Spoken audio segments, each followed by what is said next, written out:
Patrick, we'll get started in 5.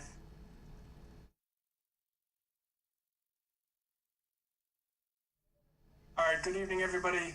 Welcome to the Board of Selectmen meeting on January 12th, 2021 in the town of Walpole. We will start, as we always do, with the Pledge of Allegiance. Please rise. I pledge allegiance to the flag of the United States of America and to the republic for which it stands, one nation, under God, indivisible, with liberty and justice for all.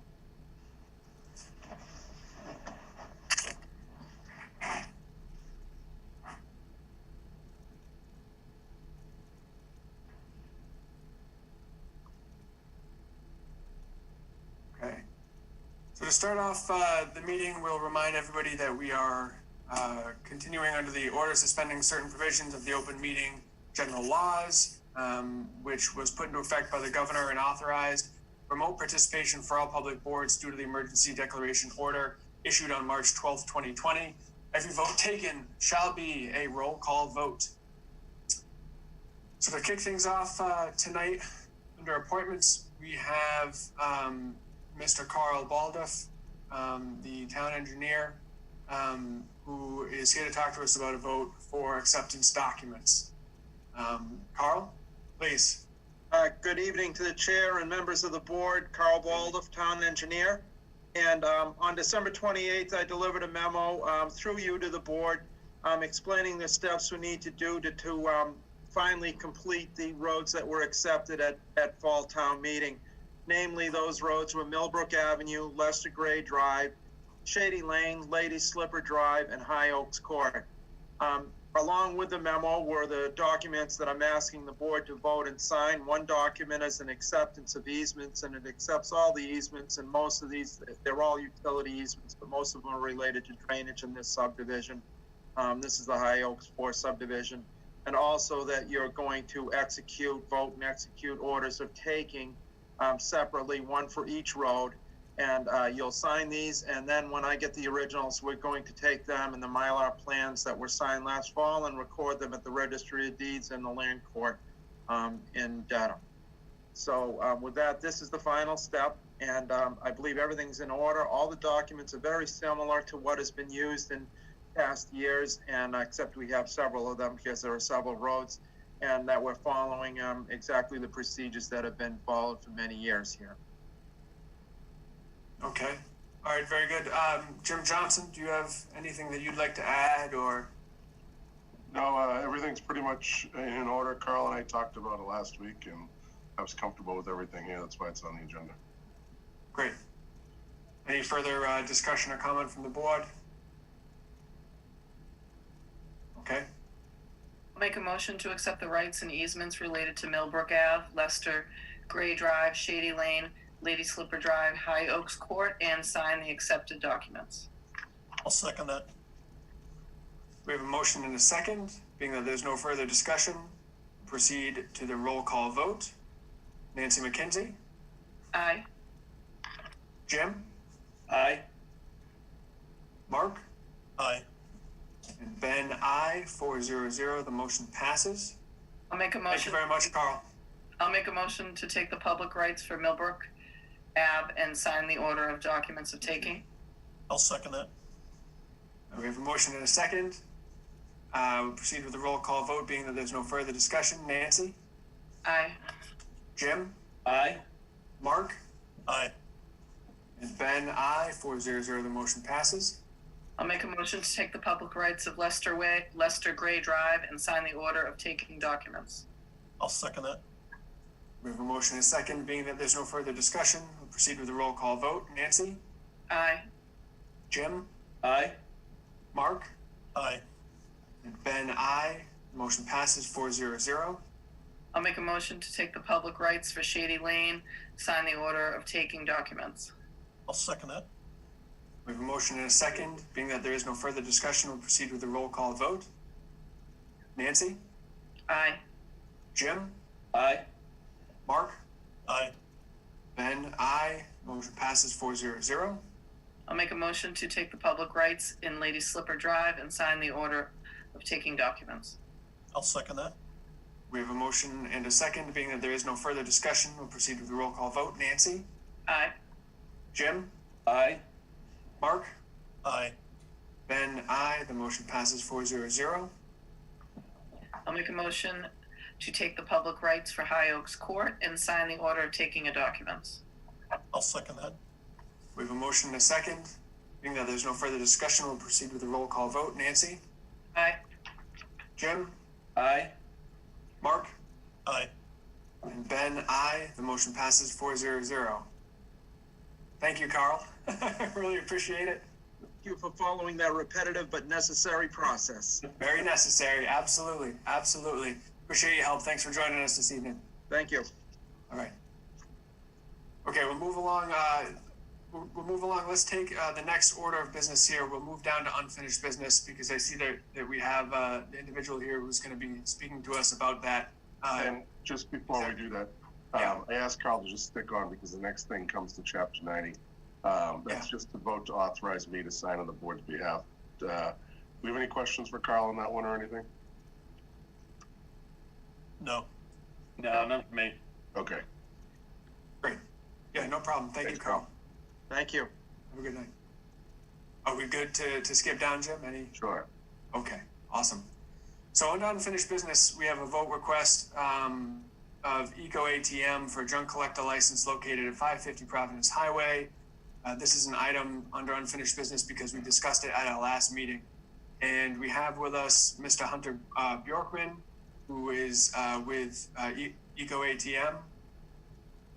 Yes, how are you guys Bjorkman? doing? Appreciate you having me on. Yes, absolutely. Thank you for joining us. So, for your benefit, for your benefit as well as the audience watching at home, we discussed this at our last meeting.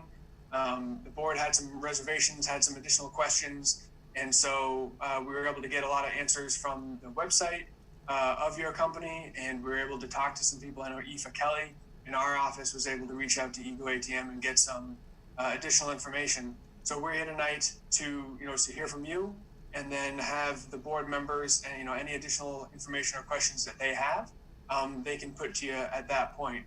So Mr. Bjorkman, if you could just kind of introduce yourself and give a little bit of background about the company and what you're looking to do here. Absolutely, perfect. So my name's Hunter Bjorkman. I'm a senior corporate counsel for Eco ATM. I've been here for about 6 years. We're an automated electronic recycling kiosk. We purchase cell phones, tablets, and MP3s from consumers for cash. We're a recycling company. Our mission is to keep e-waste out of landfills, right? E-waste is the most hazardous material in our landfills. It's also clogging it up. I know we always say this, but everyone probably has about 5 or 6 old phones at home in a drawer, right? So we're that answer to that. We have about 4,500 kiosks in 48 states. Our retail partners are Walmart, Kroger, and we're most general malls we're in. Closest Eco ATM to Walpole is in Brockton, about 10 miles away. Again, this one would be inside a Walmart. Some of our security features, right? You have to show an ID. You have to be over 18. We have live agents in San Diego called ID verification. And what they do is there's 3 cameras on the kiosk. So you come to sell your phone, you get a quote for your phone, you put in your ID. People here in San Diego whose job it is to look at your ID and then also be the video on the cameras on the kiosk to make sure that you are the seller, right? And then we work closely with law enforcement. We report all of our transactions, what you see on the driver's license, 3 photos of the seller, a couple photos of the device. We hold all devices for 30 days flat at our Louisville, Kentucky warehouse. We have a facility there. Our headquarters are here in San Diego. No subpoenas, no search warrants. Any uniform officer or state officer wants to come to our kiosk, we'll pop it open for them. They can look through our devices. If there's any suspects they have, we can send them devices. We are pro law enforcement, very law enforcement friendly in the space that we operate. And again, last thing, we were a startup about 8 years ago. We've grown pretty fast. And we have about 40 kiosks right now in the state of Massachusetts. Happy to answer any questions or concerns you might have. Again, appreciate you guys having me on. Okay, yeah, and thank you again for joining us. That's interesting about the cameras. I didn't read that maybe I missed that on the website, but I can send you some security information as well if you guys would like. that'd be really helpful. Thanks if you could do that. So all right, so what we'll do at this point is just go around to the board and any additional questions or comments that you have. So Nancy, why don't we start with you, please? Thanks for coming in. So you said that you report to law enforcement. Do you report or do you actually respond to requests? We do both, right? So depending on what the agency uses, in Massachusetts, people use Mspa reporting system or Leads Online, which is an automated system, right? So certain agencies have, say, a pawn detective that would look through those transactions, that would see every pawn, secondhand dealer, gold, all those sort of transactions. And then we also respond to requests, like, say, if you got your phone stolen, or if you were a victim of a crime and your phone was a part of it, you would contact law enforcement and you'd give them what's called your IMEI number, which is essentially the serial number of your device, right? You'd get that from your carrier, AT&T or Verizon. You'd bring that to law enforcement. Hey, I was a victim of crime. Here's my IMEI. When they run it through their system or they do their investigation, we would get notified, or they would notify us because they would see it in their reports. And how many, are you welcome in all states? Do you have... Yeah, so we're in 48 states. We're not in Hawaii or Maryland. And Maryland has some restrictions around how much cash payments can be made for electronic devices. Hawaii has a hold period, right? We have to keep it on the island for a few weeks. But we've changed the state law in a few states, a couple cities, right? Because this is sort of new technology, right? It's a machine that, the technology really is the grading of the phone, right? It can tell you what phone it is out of a catalog of 5,000. It can price it pretty much to the market price on that day. And so no one else has really done that. So we had some pushback in some states and some cities, and we've worked with legislator and law enforcement to change those laws. Delaware is an example, Michigan, Florida, and some cities such as Milwaukee. And what percentage of phones have you had problems with that were not the people that were supposed to be turning them in? Absolutely. So, any secondhand dealer or pawn or anyone who buys stuff from the public, you're going to come across stolen property, or you're going to come across property that's, part of a crime or evidence of a crime. And it's basically what you do with it after, right? And so we report everything. We hold it for 30 days. We give law enforcement plenty of time to make investigations, search. So to answer your question, it's 0.5% of our devices. Over the past 7 years, we've purchased 26 million devices, right? Less than 0.5% of those come back law enforcement requests. Now, that's a little bit skewed as well, because another feature we have, right? Say if you lose your phone, you put on the lost phone message on your Apple, if you have an iPhone. When we get those lost phone message phones that come in, we contact that message on there, right? And so those also get, those people also then go contact law enforcement, right? So the number is pretty low, but at the volume we do, 0.5% of, 10,000 phones a day.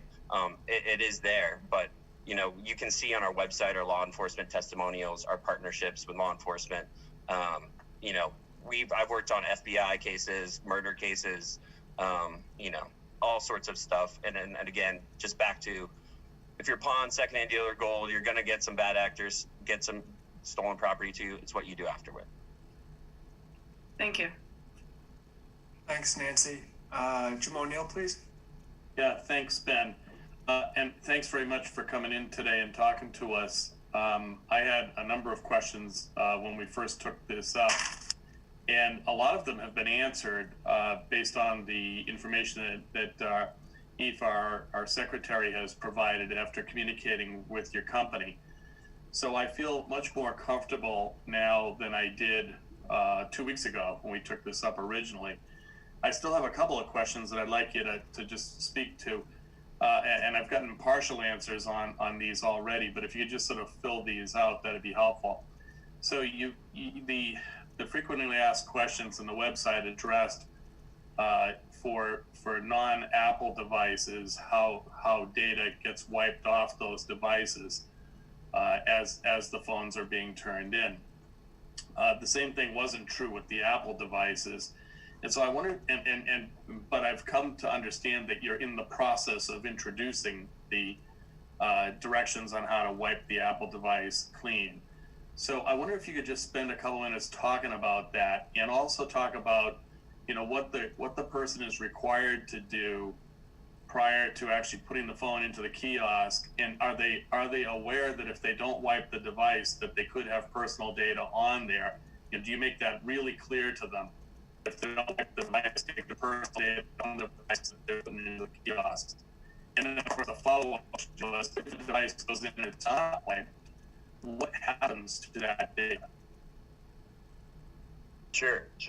No, definitely. And that was a great catch on the website. And if you check on it now, you see that it's been updated to properly, inform the consumer on how to wipe their devices. But so a couple of things is, at the kiosk, we on the website, we tell you how to prep the phone, right? And we always try to ask the consumers, delete your info, delete it. But many people don't, right? And so once it gets to our facility, there's a couple things, right? If it's a really high-end device, we will test it and wipe it ourselves. And we sell it on our online store, which is called Gazelle, right? Which is just an online marketplace to buy some of these secondhand products. For the middle grade phones, right, we have vendors and wholesale buyers, right? And they're obligated to data wipe these phones. And we collect reports from them on a monthly basis. We have a paralegal who does a QC on the reports.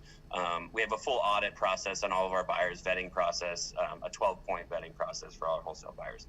For the scrap phones, the lower end phones, right, the ones that are the toughest actually to wipe the data on, those are all scrapped out here right in the US, right? So anything low value that's gonna just be destroyed, that stays here in the US. We have buyers all over the world for other stuff.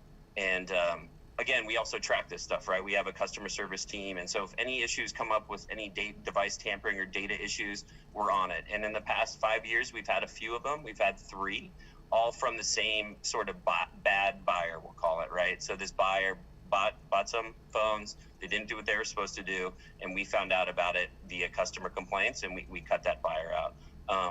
But again, it's a 3-part process. Either we do it, our buyers do it, or the phone's just destroyed. So if I'm at the kiosk, and I know you've said, look, you need to wipe the stuff off before you come to the kiosk and all that, but if I come to the kiosk and I haven't done it, are there any last minute warnings that say if you haven't wiped the data off your phone and you submit it into the kiosk, you need to understand that you're putting personal data potentially out into the open? Again, that's a good catch, and we should probably be better about really explaining to the consumer this is what you need to do right now. It is when they click through the terms and conditions and the acknowledgement of using our service, right, we're basically tell them, hey, we are not responsible for your data. You need to get rid of the data. Again, we don't really access it. We just delete it if there is on it, and we process it. And that is stuff we're working for, changing those screens to better say, hey, this is how you need to delete your data. Yeah, I think that'd be a good thing to do, because I just know how this works. People are more interested in turning the phone and getting paid for it than they are reading the fine print. And next thing you know, they've put something out into the wild that they didn't expect to. So I think that'd be a good thing, a good ad from a consumer protection point of view. And at least they can't say they didn't know when if they do submit something into the kiosk that has data on it.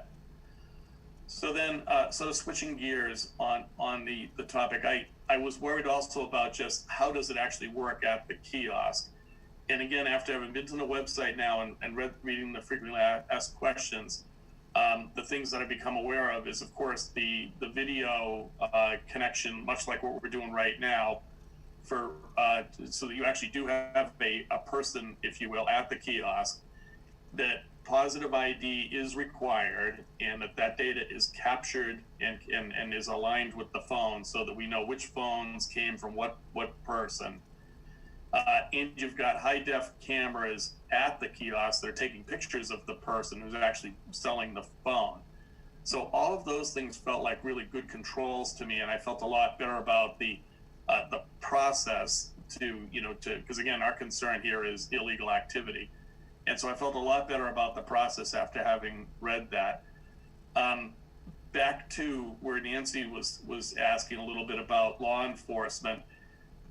What would be a tripwire for you to say, gee, we've just had, 3 or 4 incidents at that Walpole kiosk. We better notify the Walpole police. Do you ever do anything like that proactively?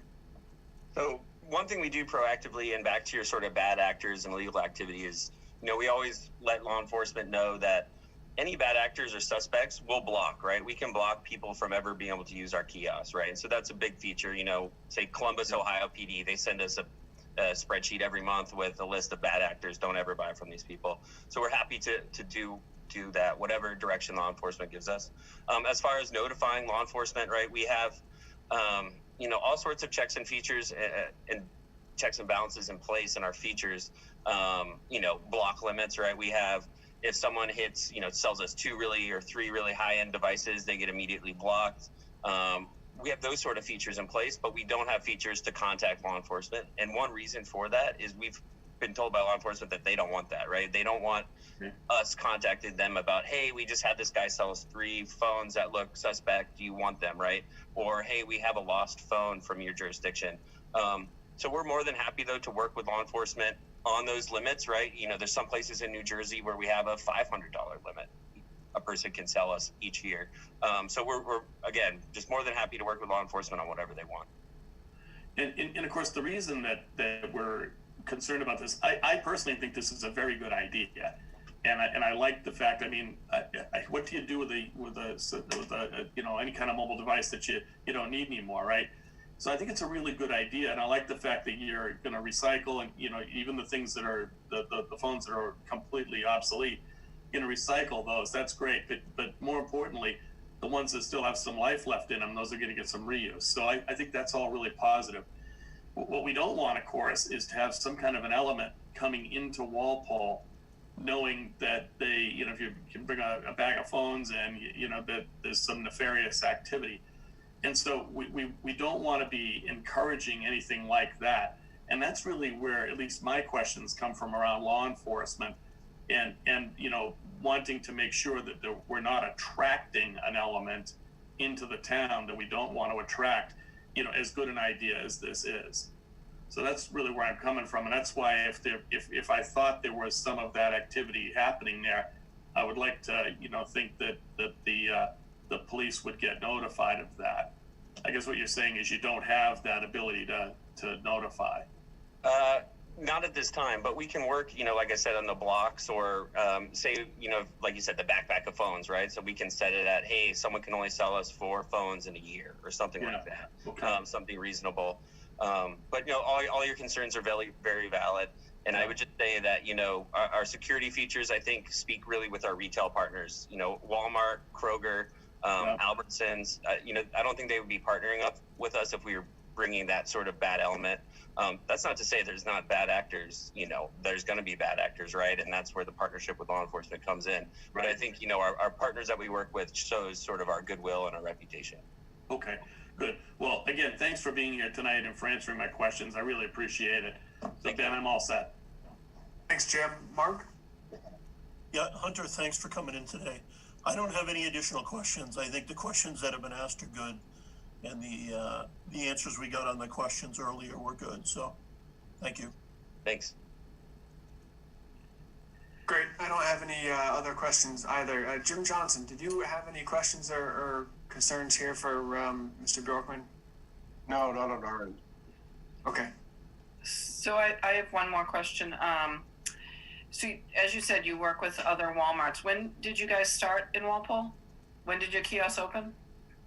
So we were in the Walpole Mall in 2015, and that got removed as, you know, malls are just sort of on the decline. And then this kiosk here, you know, we had a little snafu with a clerk of ours who handles licensing, and the kiosk installed at end of October. And then a few weeks later, it came to my attention that this needed a junk dealer's license. And that's when we immediately put it out of service. So it's just sitting in the Walmart, turned off, unplugged right now. Yeah, but it was plugged in though for a while. And then you realized it. Well, so with that being said, as a trial, I would like to make a motion that for the first year, and we could revisit it after that, that there is a $500 limit per year per depositor, where you said you have those controls, that if you would be willing to put that sort of limit on every individual person putting it into this one, and then next year when you renew, we could see how it goes, but that's my thought of a kind of motion that I would like to make. I'm not And that's- sure. And is that feasible, Mr. Bjorkman? Yeah, Is that- absolutely, that's Right. feasible, and I think that's fair. You know, we totally get it, right? This machine from a California company coming into your town, you're right. You know, it's always looked at with some suspicion. So we're more than happy to prove our merit, and I think the $500 is fair. Yeah, and listen, it's not the California. It's just the beautiful beach scene behind you. That we're Yeah, this is just to take away from my drab bedroom that I've been working in all year. All right, so I will make the motion to approve the request of Eco ATM LLC for junk collector license located at 550 Providence Highway with a $500 limit per individual depositor for the first year. Okay. Second that. Do we have a motion and a second? Being that there is no further discussion, we'll proceed with the roll call vote. Nancy? Aye. Jim O'Neill? Aye. Mark? Aye. Ben, aye. The motion passes 4-0-0. Thank you, Mr. Bjorkman. Great. Appreciate Thank you you so answering much. our questions. Have a great weekend. Stay Thanks. safe. Take care. You too. All right. So moving on to new business, item number 1 is a vote to approve and authorize Jim Johnson, Town Administrator, to sign on the board's behalf the Chapter 90 reimbursements as set forth. Jim, any additional comments on that? I know we had said previously we don't really have any questions for you based on the information we've already been given. No, more of a formality, just so we can get reimbursed from the state for our Chapter 90 funds. Right. Make a motion to approve and authorize Jim Johnson, Town Administrator, to sign on the board's behalf the Chapter 90 reimbursement for Project 19-01 for $912.73 and 28 cents. I'll second that. We have a motion and a second. Being that there's no further discussion, we'll proceed with the roll call vote. Nancy? Aye. Jim? Aye. Mark? Aye. Ben, aye. The motion passes 4-0-0. I'll make a motion to approve and authorize Jim Johnson, the Town Administrator, to sign on the board's behalf the Chapter 90 reimbursement request for the Project 20-01 for $845,415,000. I'll second that. We have a motion and a second. Being that there is no further discussion, we'll proceed with the roll call vote. Nancy? Aye. Jim? Aye. Mark? Aye. Ben, aye. The motion passes 4-0-0. I'll make a motion to close the 2021 Spring Town Meeting warrant. I'll second that. We have a motion and a second. Being that there's no further discussion from the board, we'll proceed with the roll call vote. Nancy? Aye. Jim? Aye. Mark? Aye. Ben, aye. The motion passes 4-0-0. Item number 3 under new business is the budget update from Jim Johnson, the Town Administrator. Sure. I just want to take this opportunity before I set the budget pretty much in stone for now, and presented the budget message towards the end of this month to run through it quickly with the board right now and to see if the board has any major issues with what's being proposed here. So if you don't mind, I'll take a couple of minutes just to run through a couple of items. So Please do, yeah. right now, the Walpole Public Schools budget is at $48,605,520. Based on my conversation back in December with Superintendent Goff and School Business Manager Mike Frisha, that is about 221,000 short of what they need to be at to keep level services, which represents about a 4.2% increase. I think we can work as the budget becomes clear over the next few months to get closer to that goal. I'm expecting that the school committee, they haven't made their recommendations or initial review of their department budgets, but they're going to be requesting some changes. So, you know, in Walpole, we start the process very early, and compared to everything that's happening with the state, there's just so much uncertainty going on. I'm going to have to make it clear with the finance committee, and I think they'll be understanding that we're going to have to be ready to move and make some adjustments as the picture becomes much clearer as we get closer to May. So that's where we're at. So initially I'm off with the school department by about $220,000. Despite that, it's about a 3.8% increase over the current year, FY21. The police department budget, we are looking to finalize or make sure that we have 2 new police officers in that budget for the full year. You may recall that this year we funded 2 new police officers for half a year starting January 1st, but with everything going on, the police chief and I have talked about holding off on filling those positions until we got some certainty with the state budget. So this, so we haven't filled those 2 jobs. So this would fill those for a full year, and I've talked to John about moving forward with posting those jobs now that we have a better sense of where we're at in FY21. He's asked for, in addition to those 2 new police officers, he asked for 3 additional police officers and an IT director. Honestly, I can't get them to that point right now. I don't want to overcommit the town, and we'll continue to work to get there, but it's just, I'm concerned about everything around us. Fire department budget, I've added in $90,000 for a lieutenant day position. This position is something that we've been trying to fill for the last 2 years or so. It's basically the inspector to help the deputy review all the plans that are before him. Right now, Paul's doing a great job, but he's struggling to keep up because there was so much building at this point. This is something that's a priority to the fire chief, and that's one of the reasons we've added it in there. So that's funded at a full year, and I think the union will be pleased with that. New growth, we budgeted that. Right now it's penciled in at $800,000. You may recall that this current fiscal year it came in at just over 1.8 million. The reason I'm not going up past 800,000 at this point is because 60% of the new growth for this current fiscal year is on 3 properties: Corcoran, LaRusso, and the Polte project.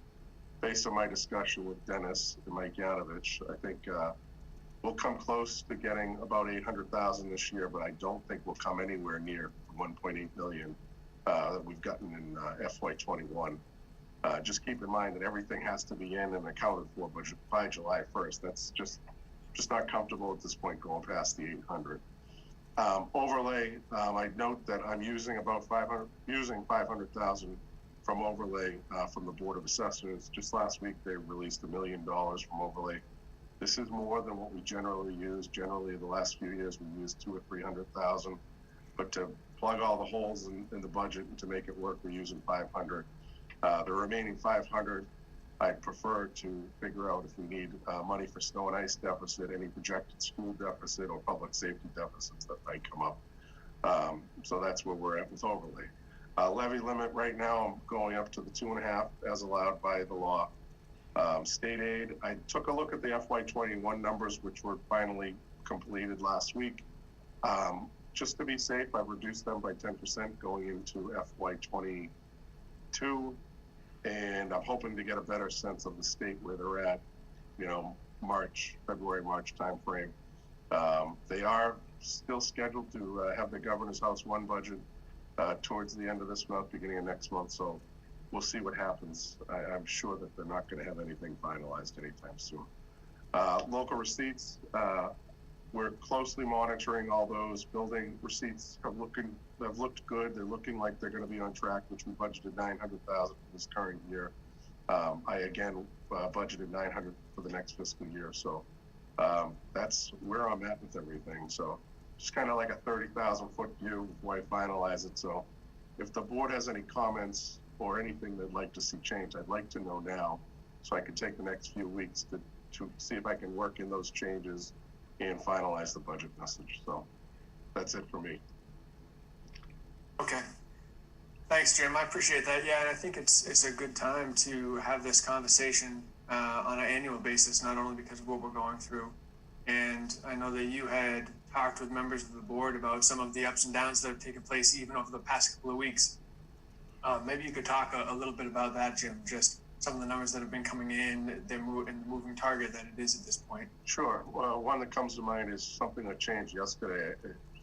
Norfolk County, the assessment for Norfolk County, back in October, they told us figure about a 7% increase. We were notified yesterday it came in at a 10% increase. So that's a swing of about $142,000. So Jody and I got together yesterday because I wanted to bring this to you tonight, balance, which it is. So we had to deal with it. I went back in last night, made some changes, and we balanced that. Before that, we had an issue with the charter school reimbursement.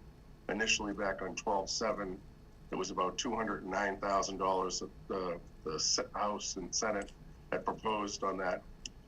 It may sound like a small amount, but the governor went in and changed it, reduced it down to, I think it was 70 or 80,000. So we had to adjust with that. Health insurance, we're still waiting on that to be finalized. I won't know what those numbers are going to be until probably February, mid to late February. Dental insurance, I've been working, we bid out the dental insurance this year. I wanted to maintain the level services for the employees so they won't notice any of the difference between what's provided. But I did want to have some competition in there, and we actually were able to save. Our dental rates are actually going down by about 7.1% or so, and which is good news. It freed up some money for other departments. So it's constantly moving. Jody stopped in before the meeting tonight and asked if there was anything. We agreed that we're balanced for now, but that could change in a couple days. But sure. Okay, good. Yeah, and I think it's important to identify that some of these are issues that come up on an annual basis with the ups and downs, and some of them are stemming from the pandemic and the issues we're dealing with currently. So, we have the means in place to be able to deal with those, and certainly we appreciate, your work and Jody's work in dealing with this as they come up. And unfortunately, as you said, Jim, probably going to be in through May at this point. So we'll deal with it as it comes. Any additional comments or questions from the board on this matter? Jim. Yeah, first of all, Jim, thank you for all the work you've been putting into this.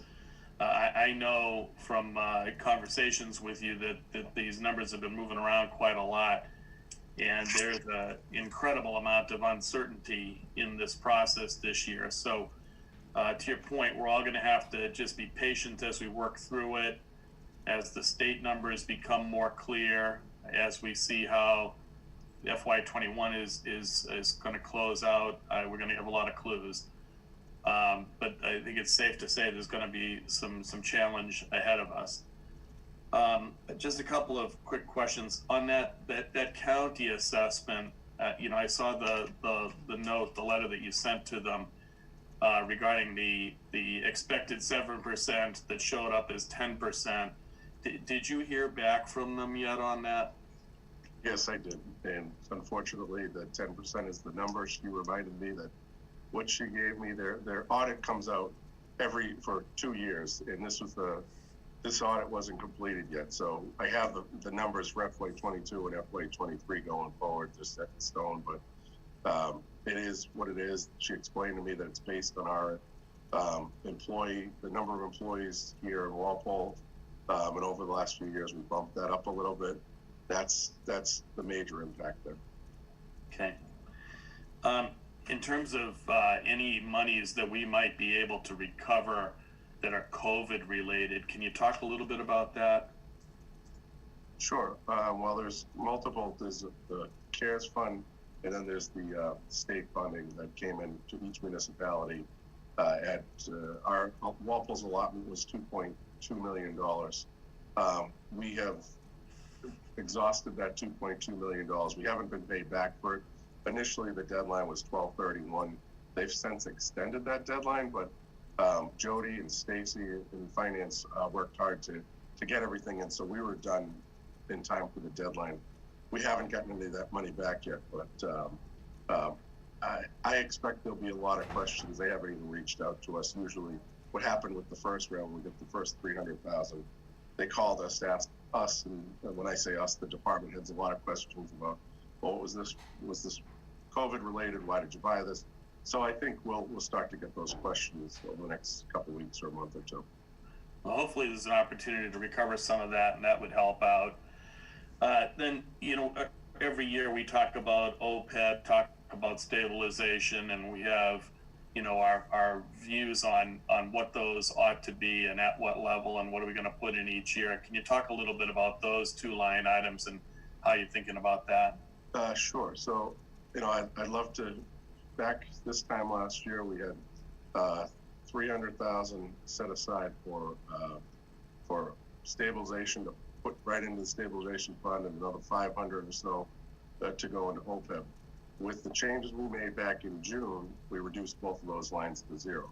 I'm pleased to tell you, at least with OPEB, with your policy that you accepted back in November, which dictates that the town will set aside at a minimum $100,000. I do have $100,000 in there as part of the budgeting process for OPEB. I didn't budget any money for stabilization. I just didn't have it. Trying to find our balance in stabilization. I believe our stabilization has about 8.4 million or 8.1 million in it. So we have a healthy number in that stabilization, very close to 10%. This budget doesn't use any funds from stabilization whatsoever, though. Good. And I think that's appropriate given the unknowns in the future. So if we can keep it that way for this budgeting cycle, I think that's a good idea. I'm glad that we got the 100,000 for OPEB in there, consistent with the policy. So that's good. So I know still a lot more to go, Jim, but I think you're doing all the right things. And as we see the work you're doing and the assumptions you're making, they all look sound to me. And, I think you're right to take the conservative posture on several of the line items, just given the unknowns. So, again, we'll see how it works out over the next few months. I'm sure we'll be talking about this quite a bit. Thank you. Okay. Mark. Hey, Jim, I agree with what Jim had just said. I think you're doing a great job balancing the budget based on so many unknowns at the present time. The three big unknowns that I see that, we're talking hundreds of thousands or $1 million. State aid, we really don't know what the state's going to do. I think you've done the conservative thing and set it at 90% of fiscal year 21. Hopefully that number will increase, and hopefully the state will step up and find a way to fund all the cities and towns, at least at fiscal year 21 levels. The other thing I know that you were just talking about COVID aid, CARES Act, or whatever they called it. I know that the town, as well as the schools, were relying on some of that money for a lot of things that they were doing. So I think we want to really see if there's any more money coming out. And I know the federal government's in a state of flux right now, so it's unclear how much help the state's going to get from the federal government. But I think it is important that we get some more money, and I would suspect that if there's not new COVID money, that will affect some of the ideas and expenses for the town and the schools in kind of a big way. So I think we're going to have to be ready for that.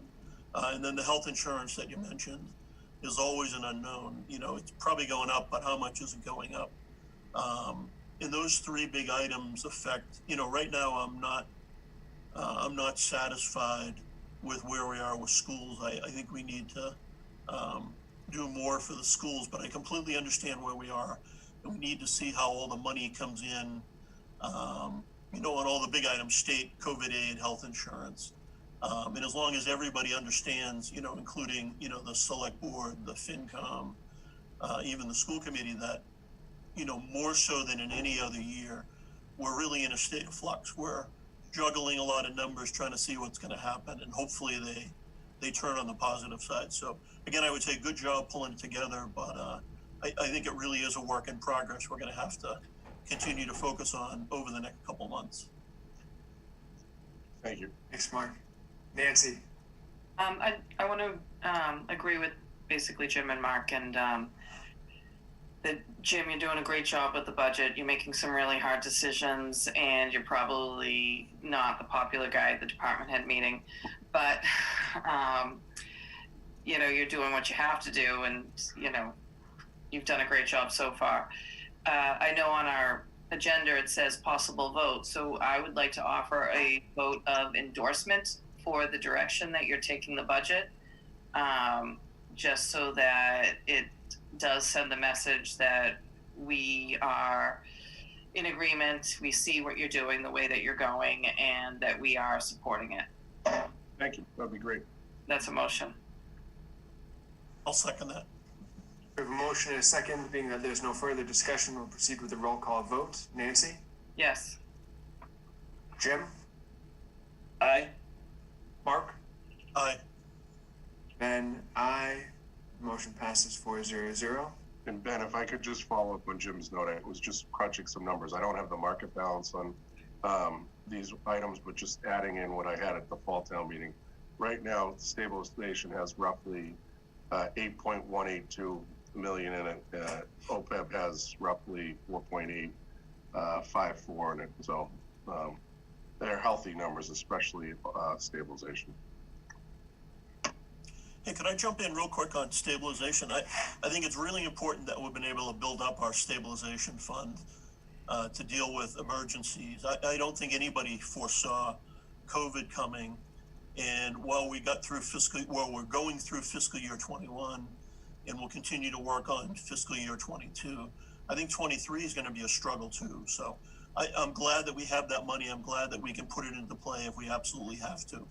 And I think people should understand that that's what we saved the money for, is for an unpredictable period of time like we're in right now. We don't want to waste that money, but by the same token, if we really have to and things get bad, we can put that back into play, which would be great. Okay. For sure. And, also, since we're talking about the stabilization, isn't that part of the equation that bonding agencies use to assess our rating as well? Yes. So even just sitting there and being a bulwark, as Mark has said, which is obviously the primary need for it, and a really useful point, just sitting there as it is, as a bulwark against need, is helping the town. We really should be able to improve our bond rating. Even this year, depending obviously on some of these unknowns, but it helps us save a lot of money in that regard. So, excellent. All right, well, thank you. Moving to item 5 under new business. I'll make a motion to appoint Sean Mcdonald as an associate member to the Ponds Management Committee. I'll second that. We have a motion and a second. Being that there's no further discussion, we'll proceed with the roll call vote. Nancy? Aye. Jim? Aye. Mark? Aye. And Ben, aye, 4-0-0. Thank you, Mr. McDonald. I'll make a motion to accept the resignation with thanks to Kathleen Cleary from the MBTA Advisory Board. I'll second that. We have a motion and a second. Being that there is no further discussion, we'll proceed with the roll call vote. Nancy? Aye. Jim? Aye. And Mark? Aye. Ben, aye, 4-0-0. The motion passes. I'll make a motion to declare the old furniture as surplus as requested by the town administrator. I'll second that. We have a motion and a second. Being that there is no further discussion, we'll proceed with the roll call vote. Oh, Ben, excuse Ben, me. if I could, and just for the people watching, could Jim just quickly describe what that is? I know there would be questions on that. Absolutely. No, it's a great idea, Jim. Please, Jim Johnson. Sure. Under the Select Board's Policy and Procedures, Section 702, disposition of surplus equipment, I'm required to come before the board and ask you to get rid of things that may have some monetary values. What we're looking to get rid of here is desk chairs, office chairs, and some audience chairs. They've all been stored in the attic for God knows how long. Most of them don't have wheels on them, or half broken, or no chair actually attached to the base. So we're just looking to clean up the attic a little bit and free up some space up there for the most part. Thanks, Jim. Thanks, Jim. And we have a motion and a second, so we will proceed with the vote. Nancy? Aye. Jim? Aye. Mark? Aye. Ben, aye. The motion passes 4-0-0. I'll make a motion to request the use of $10,500 of PEG Technology and Infrastructure funds for the fiber optic network repairs and costs associated with safeguarding the town's IT infrastructure. I'll second that. So just an explanation on that one. Recently, there was some damage to some of the equipment down in South Walpole at the fire station. John Hamilton dropped off a bill to Mike and said, can you take care of this? Mike came to me and said, what do I do? Because the budget's pretty limited. We put our heads together and we came up with this idea. It's that peg, those funds are really limited as to what we can use them for. Basically, really only technology, equipment, and infrastructure improvements. And that's exactly what this is for. The bill came to about $6,300. I'm asking for 10 to give Mike some leeway there. 10.5, I'm sorry. If anything else may come up. Currently, there's $286,911 in that account. So there's funds there to cover these costs. Great, thank you. So we have a motion and a second. Being that there is no further discussion, proceed with the roll call vote. Nancy? Aye. Jim? Aye. Mark? Aye. Ben? Aye. The motion passes 4-0-0. Move on to the consent agenda. I'll make a motion to accept with gratitude the following donations from Ms. Morale to the Trails Committee in a gift account, Jen Gios to the Town Administrator gift account, Lorraine McCabe to the Ambulance gift account, Eugene Riley to the Council on Aging gifts, Suzanne Cushing to the Council on Aging gifts, Louis and Helene Beer to the Council on Aging gifts, and the First Day Hike donations to the Walpole Trails gift account. I'll second that. We have a motion and a second. Being there's no further discussion, we will proceed to the roll call vote. Nancy? Aye. Jim? Aye. Mark? Aye. And Ben? Aye. Motion passes 4-0-0. We'll proceed to the last item on our agenda, which is the Town Administrator's update. Jim? Okay, I got a good amount of items to cover, so bear with me. COVID update. At this time, there's 1,097 total confirmed cases in Walpole. 944 of those cases have completed monitoring. We have 153 active cases. That is the highest we've had so far. We're hoping, we think this might go up over the next 2 weeks and then dip off after the holidays. So Trish, and I say this, it seems like every meeting, but I can't say it enough. Trish and Rika and Jen and Melissa down in that office and the Board of Health are doing a great job. They started the vaccine program for our public safety personnel this week. They're going to be done with our public safety folks, and we're going to move on to her first responder team and the school nurses after that. And then in phase 2, we'll have our be able to give a wider range to some other people. Just the timing of the town nurse and having Trish come on board was perfect. It was all before the pandemic hit in, and they're just doing some great work down there. So I expect the nurses to get vaccinated next week. Hopefully, it seems like we're finally starting to get some of the vaccine in, and it's more readily available to the Board of Health. So accident on School Street last week, you're probably aware that there was a big accident at KW Steel involving 4 steel beams and a large tractor trailer and a smaller car. The building commissioner has been working on this with myself and the neighbors, dealing with some issues at this site since September. The ZBA is currently in the middle of hearing a cease and desist order that was brought on by the building commissioner for this business. The business has reached out to us and expressed a desire to move. They want to stay within Walpole.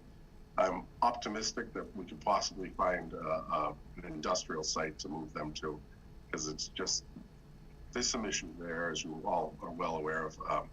From what I've heard, the person who was involved in the accident is stabilized a bit. So more to come on that, but I just wanted to let you all know that we're dealing with it and working through it. County update regarding the solar farm that's being proposed. I received word from the county commissioners through Mike Mullen. I think it was yesterday or Friday that the county commissioners have posted a notice to propose to award an energy management services agreement to Kearsarge on Friday this week. So it seems as though they're moving forward with it. I've asked excuse me, Mike for clarification on that. Excuse me.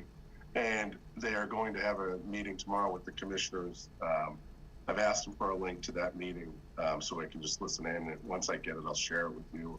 I'll also be sure to share it with Sue Shocken and her group so they can listen in. So I think they're moving forward with it, but I don't have a definite answer on that one. Master plan, 2 proposals were submitted this week. We're looking for representatives from the Select Board, ZBA, and Planning Board to review the proposals along with some of our department heads. Once we have some names, we'll get them together and have some meeting dates to interview and select a firm eventually. Burns Ave, your board dealt with that at your last meeting. The applicant refused to pay the peer review by the selected firm. So the ZBA voted at the advice of council to close the hearing, and they're going to start the deliberation on a decision in the near future. Summer Street project, the 40B Omni project. Redesigned South Walpole intersection was presented to the ZBA last week. Some residents have reached out and provided me with their feedback on the design as the ZBA chairman asked. To date, it's been explained to me that the residents don't like the traffic signal that's at this intersection, generally do not like the proposed T intersection. I forwarded some of the comments that I received from the residents to the traffic engineers who helped design this and asked them to see if there's any other options that they can consider. And I'm encouraging residents to give me any feedback so I can forward it along to the ZBA prior to their next meeting when they consider this, which isn't until next month. If board members would like to look at the proposal, it's on our website. If you want me to forward them some feedback, just shoot me an email or something, and I'll make sure that the ZBA chairman gets that and the board considers any feedback on that one. The charter, the changes went through to formally change selectmen to select board last week, so it was a long time coming, but it's finally done. Walpole Mall, there was an ad in the Boston Globe about a week and a half ago for an auction, a foreclosure auction on that site. I was told today by the attorney representing the mall, Phil Mack, that the auction is not moving forward. There was some type of clerical error. Someone pushed it, the way Phil explained it to me, it was someone pushed it forward and they really shouldn't have. And in fact, they're moving forward with filling the old Office Max site in the near future. He's going to be coming in to pull a sign permit with the building inspector to get a tenant in there. I was also able to confirm with the auctioneer company, which coincidentally we used back in July. So we have a relationship with them that in fact the auction was postponed. So that's not moving forward at this point. Community development director position. We continue to look for someone. Ashley continues to help us remotely. She's doing a great job. If you watched and tuned in on the ZBA a couple of weeks ago or last week, she was on top of everything. She's been helping out Susan and John in the background. So we'll work through. We're just not going to settle for someone. We're going to find someone to fill that position permanently. And last item, MSBA update. The committee has narrowed down, the building committee has narrowed down the site to 3 options. Those options include the new building on the current new building on the current Bird Middle School site, renovation of the Bird Middle School site, and a new building on the Johnson Middle School site up on the hill where the police station was proposed 2 times and it failed both times via override. I'm a bit concerned with the Johnson Middle School site because it's an Area 1, Zone 2 of our Aquifer Protection District. I understand that the current Johnson Middle School site is located here. However, the current standards in place now did not exist in the 1960s when it was built. This area is part of the town's Aquifer Overlay District and serves as a primary recharge area for the town's water wells. There's a community forum next Wednesday at 7 p.m. During that meeting, I expect Bill Abbott to be on the call kind of to voice these concerns. We've had a meeting with the design team, Bill Abbott, Rick Mattson, Bernie Marshall, to talk about these concerns. I am also going to raise these concerns at the January 26th building meeting. I've talked to the chairman, Mark Breen, about the concerns and the school committee chairman, Nancy, about these concerns. So I want to bring it to your attention. There's some red flags with this one, and I don't want to, our aquifer is so important. I don't want to have anything come in and do some damage there. So that's it for me. I know it's a lot. Sorry. That's it. Well, there's a lot going on, which is a good thing, honestly. A lot of that's good. Mark, before we get to other comments and questions from the board, I do want to just highlight one overwhelmingly positive aspect of Jim's update, which is the work that Trish Fisher and Melissa Rainieri have done, the Board of Health, in helping to secure and start allocating and giving these vaccinations. I think it's nothing short of spectacular what the town has done overall throughout the last year of this pandemic, and with our public safety departments, and certainly, as I say, with the Board of Health and the whole health department heading this up. It's been extraordinary, and I think that they deserve all the plaudits in the world for that. So thank you, Jim, for bringing that up. Mark, please. Yeah, I just wanted to comment on first of all, I think the school building committee is doing a great job. They're really working hard and fast, working through all the steps that the MSBA has set up. And there's a lot of documentation available on the school committee website for anybody who wants to go see. I did want to comment, and maybe I'll probably comment as well next week. I'm very against the Johnson site. I really think it's a bad idea to attempt to build a huge building in Area 1, Zone 2. And as we've tried before to build things there, the same issue comes up. Those fields in the back of Johnson have never really been able to be used well because they can't be fertilized, they can't be irrigated, because they're literally within 400 feet of a wellhead. And the school, as it's sort of proposed, is not that much further outside the wellhead zone. I could drive a golf ball easily into the restricted zone. And, I'm concerned about water flow and all those kind of things. So I just want to be on record as saying, I think that's a bad idea. And if anybody ever wanted to consider that as a valid site, I think it's really important that we hear from sewer and water. But I can't imagine that we want to build a big middle school on that site. And I just wanted to weigh in on that. Yeah, thanks, Mark. I think that's a good point. And one of the other items that I've heard on that and from folks at the Trails Committee is at that location is green space, right? And that's actually where the Mass Bay Circuit Trail cuts through our town. And so I know that we're going through a lot of discussions and conversations about the various solar projects in town and maintaining that green space and outdoor space and the trails. So certainly that will come into it as well. So there's many issues with that there. Jim O'Neill, please. Yeah, so similar to Mark, I want to voice some concerns over that Robbins Road site for the ones Mark's already cited, but some others as well. We've had multiple projects that have been tried to be put in on that site in the past. Police stations, we've talked fields, we've talked a lot of things. Senior center. A senior center. I think there was a school proposal once there. In every single time, the water comes up, and rightfully so. When you're within that proximity to the wellhead, 130, 140,000 square foot building going in that close is just not a good idea. And, we think about fields all the time here. Right now, those Johnson fields can't even be fertilized because they're in the primary recharge area, or maybe it's secondary, but they're in the recharge area. And it just, to me, it's amazing that we're even talking about that site given the history of it. So has the Water and Sewer Board weighed in on that, Jim? Unfortunately, the Water and Sewer Board are not meeting. 3 members do not want to meet over Zoom. We've offered an alternative to meet at the high school auditorium. I've been told that site is too cavernous, and they don't want to meet there. And with all the guidelines in place, there's not really any other sites indoors that we can offer to them in the middle of the winter. So for right now, they are not meeting. Bill and I have had talks, and that's really where we're at right now. We've even offered to have Lauren Goldberg come in, talk to them about the open meeting laws and potential options, and they were unwilling to meet to hear town council.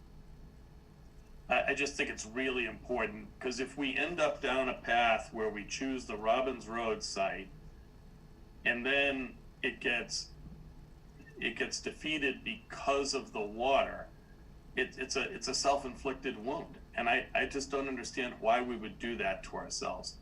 So I would really like to hear from the water and sewer commissioners on this and what their perspective is. And, you know, at the end of the day, they're the ones who should be telling us whether it's okay to put a 140,000 square foot building on that site. And I just think we really need to hear from them.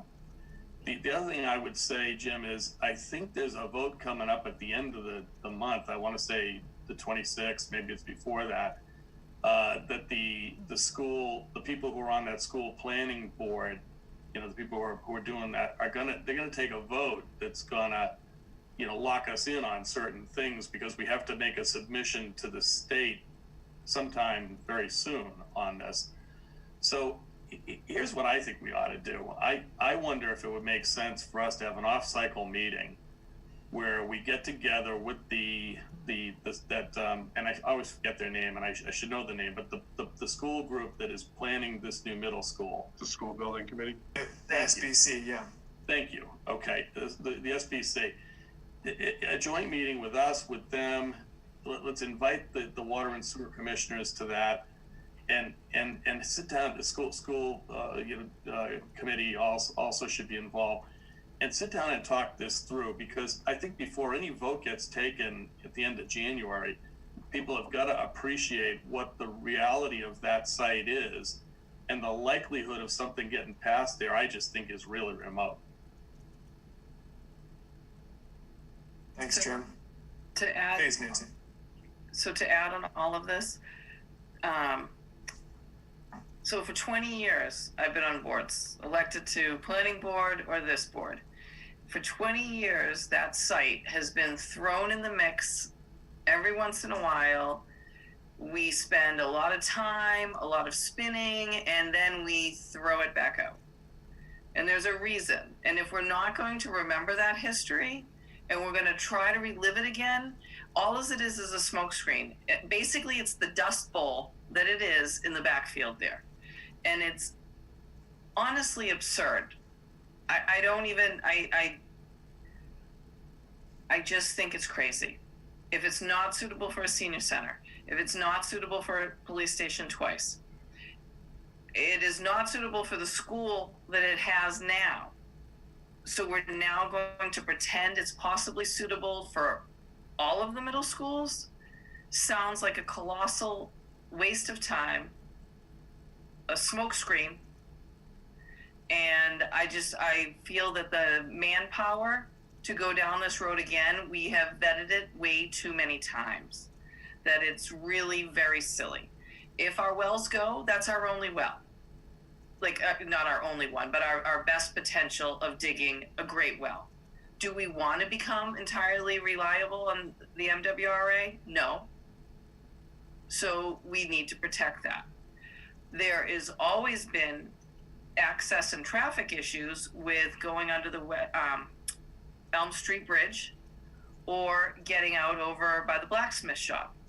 Those issues are still going to be there if we then put all of our middle schoolers at that school.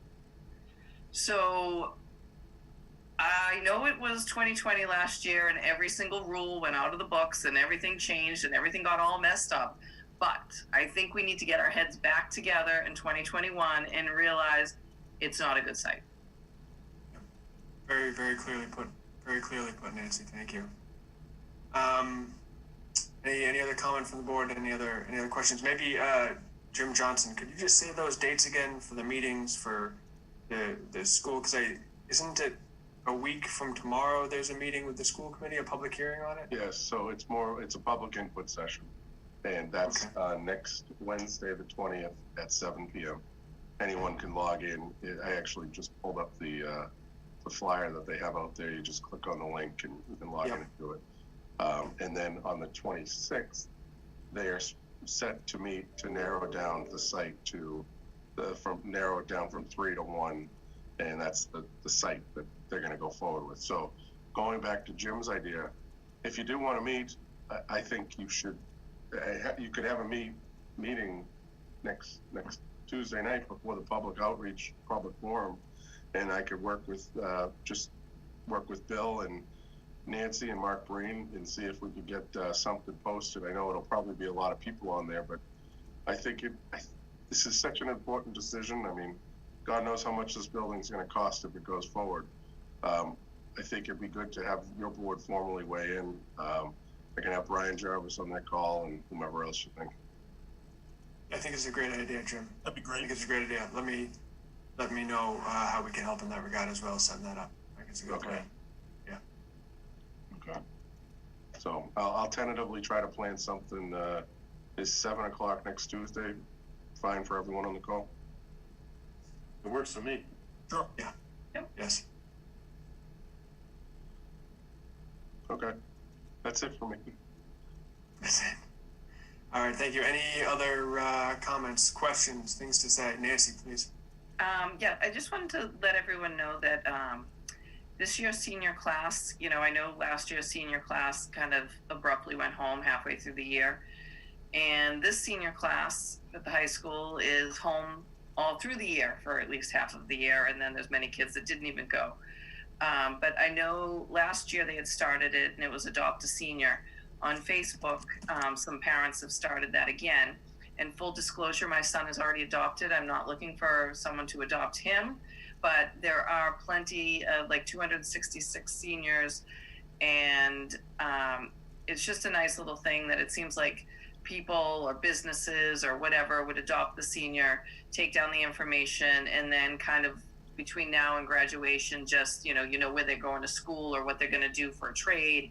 You kind of maybe get them a little gift, you send it to their house, and just kind of little niceties that happen from now till graduation. But it's on Facebook and it's called Adopt a Senior for 2021 class. And just if, you want to get the word out there, people want to do something nice for these kids, they deserve it. That's one thing. And then I did want to thank Trish and everybody for getting our public safety vaccinated. It's not only important for them, it's important for their peace of mind to go home to their families at night, to know that, they're not bringing home a silent something that will harm them and their family. I did want another update. I had my vaccine 5 days ago, my second one, and totally fine. Nothing at all. Nothing at all. And I can't encourage it more. I mean, I'm just, when you get the opportunity, you keep your family safe, you keep your neighbors safe, you keep your, the person that you go walking with's parents safe. So, just if everybody, these are going to be long 2 months, January and February are going to be dark. They're going to be long. March should start to turn around, and then April, just encourage everybody every single day that you can be outside and get some sunlight, because it's lonely inside of your house. Try to get out and try to stay healthy. One other thing, county commissioners, I'm just so sad that they're not listening to our residents. A lot of the emails that I've seen, there's other potential that is on their site to do this renewable energy, and it's just really a bummer that they're not listening to their host community. And that's just pretty sad. But I think that's all that I had to say. Thanks. Just to piggyback on Nancy's comments while we were here talking, I did receive a response from Mike Mullen. The contract will be considered for approval by the commissioners and trustees on Friday. Hope this helps. So what I thought it was, they're getting it done. Okay. All right. Thank you, everyone. I would hear a motion to adjourn. So moved. Receive the roll call vote. Nancy? Aye. Jim? Aye. Mark? Aye. And Ben, 4-0-0. The motion passes. This meeting is adjourned. Have a good night, everybody. Thank you. And everybody, stay safe.